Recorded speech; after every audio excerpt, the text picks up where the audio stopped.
So after last night's live, I've had lots of inboxes from men in particular raising concerns with what I said about financial abuse and child maintenance. So I just wanted to address it. I've addressed it on my personal page because, as people know, Femme Finance mainly addresses issues for women. So I thought, as this is my personal opinion, my personal advice, I would address it on my personal page. So what I say is, if you are asking for receipts and controlling the way that your partner, whether they are male or female, is spending the child maintenance that you provide for your child, then that is controlling them in a financial sense. So that would be classed as financial abuse. Now, what the inboxes are, some of them are saying is that my children have been neglected, so they don't have nice clothes, they don't have a nice place to live, they don't have appropriate school uniform, they don't have nutritious food. That is something completely different. So if your child has a school uniform, has food in their stomach, has clothes, and I'm not talking about designer clothes, they can be hand-me-downs. Just because you think they look tacky and not nice, their needs are still being met. If they have a roof over their head, if they have hot water, if they have access to electricity and heat, their needs are being met. Now, if those needs are not being met, that is something different. It's not even related to child maintenance. If those basic needs are not being met, you need to do 3 things. Number 1, you need to contact the other parent and you need to say, hey, I've noticed that my child doesn't have the right size shoes and they're rubbing and they're hurting.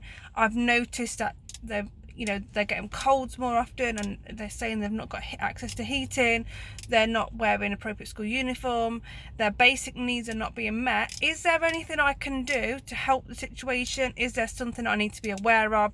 Is there something I can support you with?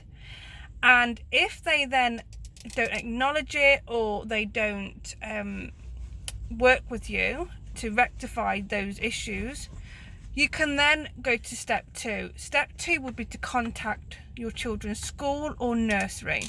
Contact them, not in a malicious way, and start baiting. What you do is you say, hey, I have noticed that my child's basic needs have not been met.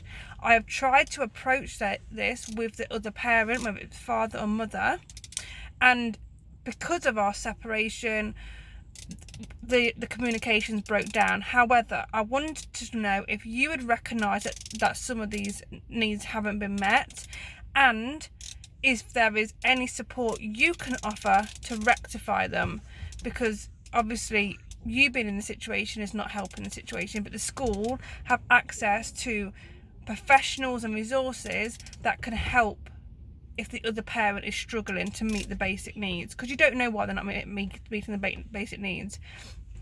And if that still doesn't work, the school will make adequate referrals, safeguarding referrals. But if you feel so strongly that your children are not having their needs met and it isn't turning into neglect, then you need to apply to court. You need to, if it's an immediate danger, you need to contact Children's Services or CPS or whatever child protection services are in your area. You need to contact them and explain that your child's basic needs are not being met and you're concerned for their welfare. So that's what you need to do. That is not related to child maintenance. If your child has been neglected and their basic needs are not being met and the essential things are not being provided, that is something different.